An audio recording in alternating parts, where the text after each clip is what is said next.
My twin brother vanished 6 years ago, then police came to my door with cryptic questions and uncovered a horrifying truth. Plus one update. My twin brother went missing on July 23, 2011. He was 19 years old and went out for a run and never came back.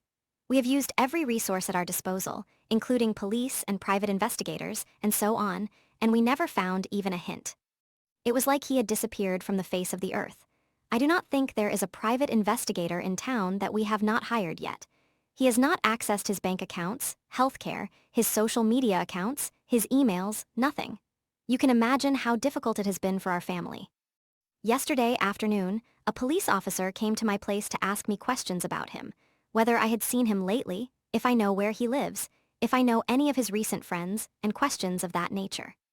When I asked what this is about and what they know about him, he said he cannot say anything at this time.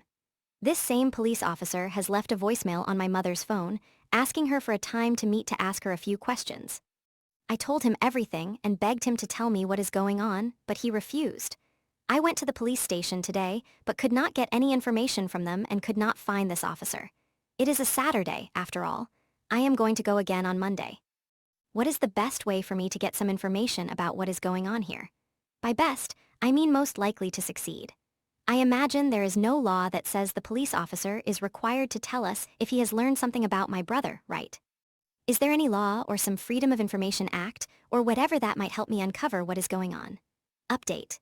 I talked to the officer in charge of the investigation for my brother's disappearance. They found his name written in a notebook which belonged to a drug trafficker.